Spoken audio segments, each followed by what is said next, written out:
नमस्कार दोस्तों। Last class के अंदर हम कालीबंगा और आहड़ सभ्यता के बारे में हम पढ़ चुके थे। पिछली दो क्लासेस में ये चीजें हो चुकी हैं और अच्छे से मैंने आपको एक एक तुलनात्मक रूप से आपको बताया था भी क्या कालीबंगा के अंदर था, क्या आहड़ सभ्यता के अंदर था, क्या उनके अंदर विशेषताएं थी, कौन से टाइम पीरियड के अंदर उसका कालीबंगा का उत्खनन हुआ, खोज हुई, तो कौन से टाइम पीरियड के अंदर आपकी आहड़ सभ्यता की खोज हुई। आज हम एक और नई सभ्यता पढ़ने वाले हैं, गणेश्वर सभ्यता। चार ही सभ्यताएं हैं सेकंड ग्रेड के अंदर। चारों के बारे में जो ये नोट्स में हमने लिख रखा है, इसके अलावा एग्जाम में कुछ बाहर नहीं जाएगा। जो ये चीजें हमने तैयार की है वो अच्छे से तैयार करें। फिर उसके बाद जो टेस्ट सीरीज चल रही है उसमें इनके प्रैक्टिस के क्वेश्चन करवाए जाएंगे, जिससे और आपका अच्छी तरीके से क्वेश्चन की प्रैक्टिस होगी, तो क्वेश्चन गलत नहीं होगा। अगर आप जो हम तरीका आपको बता रहे हैं, जिस हिसाब से हम चल रहे हैं, अगर आप उस हिसाब से चलते हैं तो क्वेश्चन बाहर नहीं जाएंगे। आप यहाँ पर क्लासेस लीजिए, जो नोट्स हमने प्रोवाइड करे हैं वो नोट्स आप उनकी प्रैक्टिस कीजिए, क्योंकि क्लास से पहले ही नोट्स आपको मिल गए तो आपको दिक्कत नहीं रहेगी। और साथ साथ में जो टेस्ट सीरीज है उसमें आप प्रैक्टिस कीजिए ताकि आपका टॉपिक अच्छे से क्लियर हो जाए। तो जो अपना ऑफर चल रहा था 19 मार्च तक, उसको हम बढ़ा रहे हैं, 22 मार्च तक हम ऑफर कर रहे हैं आपके लिए। 3 दिन का और टाइम दे दिया आपको। राजस्थान जीके के नोट्स 151 टेस्ट सीरीज के हैं, लेकिन कॉम्बो में ये सिर्फ 241 रुपए आपको पे करने हैं। ये अपनी टीम के व्हाट्सएप नंबर है। अगर आप सेकंड ग्रेड मैथ की तैयारी कर रहे हैं तो पूरा कंप्लीट कोर्स आपको ऐप के अंदर चल रहा है। यहाँ भी कुछ क्लासेस आ जाती हैं, साथ में सेकंड ग्रेड मैथ के नोट, सेकंड ग्रेड मैथ की टेस्ट सीरीज, सारी चीजें आपको जानकारी यहाँ पर मिल जाएगी। चलिए अब अपन स्टार्ट करते हैं अपना जो टॉपिक है, जो हम पढ़ रहे थे इसके बारे में हम बात करेंगे। देखो, हम नोट्सों के अंदर यहां तक आगे बढ़ चुके हैं। हमने बनास सभ्यता या आहड़ सभ्यता कल हमने पढ़ ली थी और आपको पता चल गया अभी आहड़ सभ्यता क्या होती है और किस प्रकार के यहाँ पर क्वेश्चन पूछे जाएंगे, ये भी आपने अच्छे से कर लिया। आज हम बात करेंगे इस सभ्यता के बारे में। देखो, इस प्रकार नोट्स आपको ये मिलेंगे, सारे इस प्रकार से हमने बनाए हैं, अपडेट नोट्स हैं सभी। गणेश्वर सभ्यता के बारे में हम बात करेंगे कि गणेश्वर सभ्यता क्या है।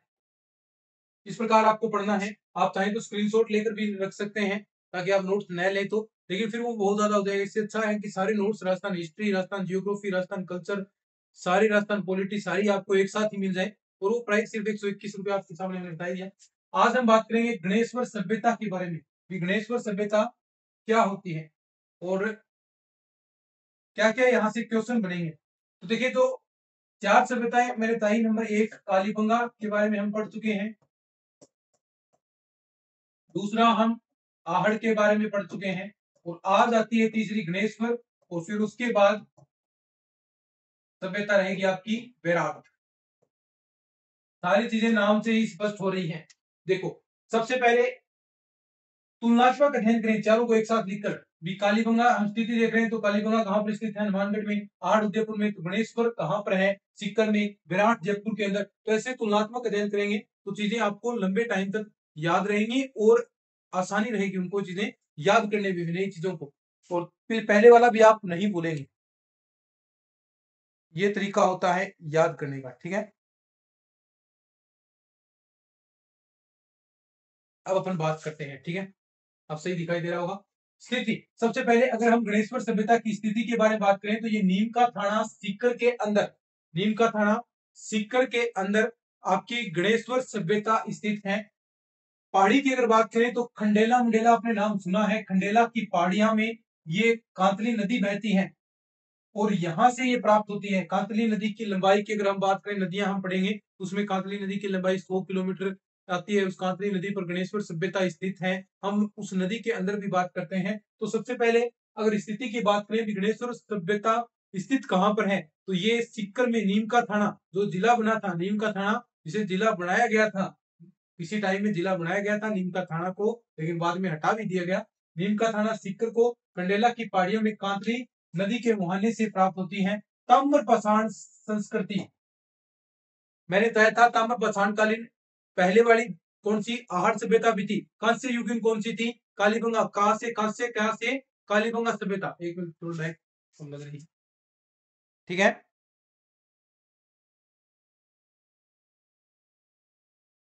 ठीक है, तो हम देखो इस प्रकार याद करना है। ताम्र पाषाण कालीन, एक इंपॉर्टेंट चीज आएगी जो बार बार क्वेश्चन पूछा जाता है।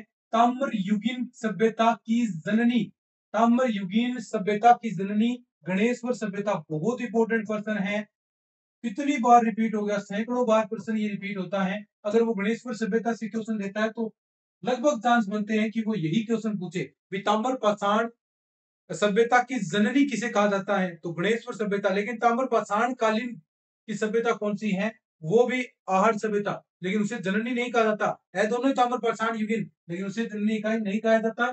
जननी किसे कहा जाता है, ताम्र युगीन सभ्यता की जननी गणेश्वर सभ्यता को कहा जाता है। तो कहां पर स्थित है, जो खंडेला पहाड़ियों पर एक कांतरी नदी बहती है उसके मुहाने पर स्थित है, सीकर के अंदर ये आपकी नदी स्थित है। उत्खनन की बात करें, उत्खनन की बात करें तो 1977-78 में उत्खनन हुआ, इसके खुदाई की गई 1977-78 में। आरसी अग्रवाल रतन चंद्र अग्रवाल, जिसका नाम है आरसी अग्रवाल रतन चंद्र अग्रवाल जी द्वारा एवं श्री विजय कुमार द्वारा ये खुदाई की गई। अगर हम बात करें कालीबंगा सभ्यता की खुदाई, देखो साथ साथ में वो चीजें याद करनी है। कालीबंगा सभ्यता की खुदाई कब की गई, 1961-62 के अंदर। 1961-62 में कालीबंगा की सभ्यता की खुदाई की गई। यहां 1977-78 में गणेश्वर सभ्यता की आरसी अग्रवाल द्वारा, ठीक है। समय 1961-62 में आहड़ सभ्यता की भी एक खुदाई की थी, किसने, धीरज हसमुख धीरज सांकलिया, जिसे आप एच.डी. सांकलिया बोलते हैं, उन्होंने भी की थी, एवं श्री विजय कुमार।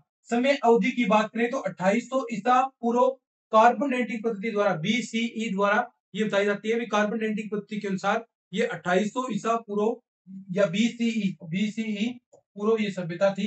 अगर हम बात करें कालीबंगा तो वो 6000 वर्ष पूर्व क्वेश्चन आते हैं से, और आहड़ की बात करें तो वो 4000 वर्ष पूर्व, और ये 2800 वर्ष, ठीक है।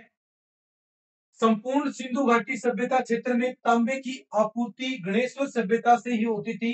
अतः गणेश्वर सभ्यता को पुरातत्व का पुष्कर कहा जाता है। पुरातत्व का पुष्कर की बात करें, पुरातत्व का पुष्कर क्यों कहा जाता है, क्योंकि जो गणेश्वर सभ्यता, ये जो सभ्यता थी, ये सभ्यता क्या करती थी, जो संपूर्ण सिंधु घाटी है उसमें तांबे की आपूर्ति कराती थी। क्योंकि तांबे की बहुत सारी चीजें, तांबे के अभूतपूर्व भंडार आप कह सकते हैं, बहुत सारे भंडार थे। इसी वजह से ताम्र युगीन सभ्यता की जननी भी गणेश्वर सभ्यता को ही कहा जाता है।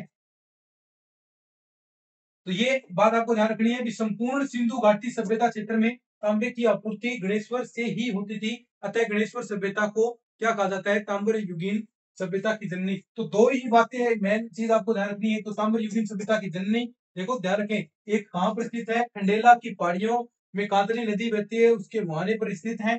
ताम्र पाषाण संस्कृति के अवशेष मिलते हैं। उत्खनन का कार्य R C Agrawal, R C Agrawal, R C Agrawal 2-4 बार इसे करेंगे तो आपको याद रह जाएगा। 2800 ईसा पूर्व कार्बन डेटिंग पद्धति के अनुसार। और ये पुरातत्व का पुष्कर किसे कहा जाता है, क्यों कहा जाता है, क्योंकि तांबर की जितनी भी सारी चीजें थी जो आपकी सिंधु घाटी सभ्यता के अंदर थी, वे सारी तांबे की आपूर्ति कौन करता था, गणेश्वर सभ्यता करती थी, जिसे तांबर पाषाण युगीन सभ्यता की जननी। अगर हम विशेषताओं की बात करें, विशेषताओं की बात देखिए, विशेषताएं यहां पर क्या क्या विशेषताएं पाई गई है, सबसे इंपॉर्टेंट है, यहां पर ऐसी सभ्यता है जिसके अंदर जो मकान बनाए गए हैं उनमें पत्थरों का प्रयोग किया गया है। पत्थरों का प्रयोग किया गया है। आप सोच सकते हैं भी, आपकी गणेश्वर सभ्यता है, सीकर के अंदर अरावली है, तो पत्थर निकलेंगे। तो इस प्रकार थोड़ी चीजें आप खुद इनको यूज करें, किस प्रकार आप याद कर सकते हैं। तो वहां पर पत्थरों से मकान बनाए गए, ईंटों का प्रयोग किया ही नहीं गया है। हमने बात की थी कच्ची ईंटों को जो धूप में सुखाकर मकान कहां पर बनाए गए, आहड़ सभ्यता के अंदर। और दीनहीन बस्ती कालीबंगा थी, वहां भी कच्ची ईंटों का प्रयोग किया गया। लेकिन गणेश्वर सभ्यता ऐसी सभ्यता है जहां पर ईंटों का प्रयोग ही नहीं किया गया। और बहुत बार ये क्वेश्चन पिछली सेकंड ग्रेड जो रद्द हुई थी आपकी सेकंड ग्रेड 2022, जो 24 दिसंबर को आपका पेपर हुआ था, उसमें ये क्वेश्चन पूछा गया था। मकानों का निर्माण पत्थरों से, ईंटों का प्रयोग यहाँ पर बिल्कुल भी नहीं किया गया है। एक स्थान, एकमात्र ऐसा स्थान जहां पत्थर के बांध प्राप्त हुए हैं, बाढ़ को रोकने के लिए पत्थरों के बांध बनाए गए हैं, एकमात्र ऐसा स्थान है। तो ये चीज आपको ध्यान रखनी है, मोस्ट इंपोर्टेंट चीज है भी ये। यहाँ अब देखो आहड़ सभ्यता, देखो इस प्रकार मैं तुलना तो आपको याद कराता हूँ, आहड़ में हमने क्या पढ़ा था कि आहड़ में लाल व काले रंग के मृदभांड, लाल काले लाल काले लाल काले कहां पर, आहड़ के अंदर, लेकिन काले व नीले, नीला नीला कौन सा, गणेश पर सभ्यता। देखो शिव शंकर भगवान ने विष पिया था तो उनके कंठ नीले पड़ गए, विष से कंठ नीले पड़ गए थे, तो नीले पड़ गए तो शिव शंकर भगवान के पुत्र गणेश, तो गणेश पर सभ्यता में नीले रंग के बर्तन है भाई, इस प्रकार याद करना है। गणेश जी हैं नीले से संबंधित होंगे क्योंकि उनके पिता जो विष पीते थे तो उनके कंठ नीले पड़ गए, तो इस प्रकार आप चीजें याद करेंगे। काले व नीले रंग के अलंकृत मृद भांड यहां से मिले हैं। छल्लेदार, अब देखो एक छलिया कौन होता है, छल करने वाला, छल कौन करता है, लगभग आप याद करने के लिए बोल रहा हूं। छल्लेदार बर्तन भी गणेश्वर सभ्यता के अंदर मिले, क्वेश्चन पूछे जाते हैं। छल छल कौन करता है, बताओ छल कौन करता है, कोई व्यक्ति ही करेगा। और सभ्यताएं आप देखें तो उनमें नाम क्या है, कालीबंगा, आहड़, बेराट, लेकिन बचा कौन सा, गणेश। तो छल्लेदार, देखो व्यक्ति का नाम कौन सा, गणेश, तो छल्लेदार जो बर्तन है वो गणेश्वर सभ्यता में, अब ये आपको याद रह जाएगा। छल्लेदार बर्तन, छल्लेदार मिट्टी के बर्तन, छल्ले, छल कौन करेगा, व्यक्ति करता है एक दूसरे के साथ, तो व्यक्ति से संबंधित नाम कौन सा, गणेश, गणेश्वर सभ्यता के अंदर, ठीक है। यहां से प्राप्त तांबे के उपकरणों में पात्रों में 99% तांबा है। तांबे का बाण, ये देखो बहुत इंपॉर्टेंट है, वह मछली पकड़ने का कांटा तथा फरसा आदि यहाँ पर प्राप्त हुए हैं। ताम्र उपकरणों में बाण, छेनिया, मछली पकड़ने के कांटे, अंगूठियां, उस्तरे के फलक, ये सारी चीजें यहाँ पर प्राप्त हुई है। ये जो सामान मिला है तांबे का वो आप देख सकते हैं। तो ये आपकी क्या होगी, गणेश्वर सभ्यता बहुत आसान है भाई। गणेश्वर सभ्यता क्या है, 4-5 बातें हैं मोटी मोटी, मैं तो यही है क्वेश्चन यहीं से पूछा जाएगा और कहीं बात जाएगा भी नहीं है। ताम्र युगीन सभ्यता की जननी अगर हम बात करें, पुरातत्व का पुष्कर भी इसे कहा जाता है। आरसी अग्रवाल ने इसकी खोज की, ठीक है, ज्यादा और कुछ नहीं पूछेगा। एक समय अवधि 2800 पूर्व, 5 मुख्य बातें हैं। इसके अलावा कोई एग्जाम के अंदर क्वेश्चन पूछ ले तो मुझे बता देना। एक आपका ये काले व नीले, नीले नीला संबंधित किससे, गणेश जी से संबंधित है क्योंकि उनके भगवान उनके पिताजी जो शिव हैं, शिव शंकर भोलेनाथ, उन्होंने विष पिया था और विष से उनके कंठ नीले हो गए थे। तो नीला बर्तन कहां पर, काले व नीले रंग से अलंकृत बर्तमान गणेश्वर सभ्यता। छल्ला, छल कौन करता है, व्यक्ति, व्यक्ति से संबंधित है गणेश्वर सभ्यता। तो छल्लेदार मिट्टी के बर्तन भी यहाँ से प्राप्त तांबे के उपकरण व पात्रों में 99% तांबा है। तांबे के बाण मिले हैं, मछली पकड़ने का कांटा मिला है, तांबे के उस्तरे मिले हैं, ये सारी चीजें यहाँ पर मिली हैं, बाण, चेनिया, बहुत सारी चीजें मिली हैं। तो ये आपकी गणेश्वर सभ्यता होगी। तो 3 सभ्यता पढ़ चुके हैं, कालीबंगा, आहड़, गणेश्वर, तीनों अच्छे से रिवीजन करो नोट्स में से, तो नोट्स दे रखे हैं, बार बार उनको याद करेंगे तो ये चीजें ऑटोमेटिक याद हो जाएंगी। चलिए आज के सिलेक्शन में इतना ही। देखो छोटे छोटे वीडियोस हम इस प्रकार आपके लिए बनाएंगे ताकि आप बोर भी नहीं हो, 15-15, 20-20 मिनट में आपको टॉपिक भी करवा दिया जाए और चीजें आपको याद भी हो जाए। टाइम वेस्ट बिल्कुल भी आपका नहीं किया जाएगा। तो आज की इस वीडियो में इतना ही, धन्यवाद।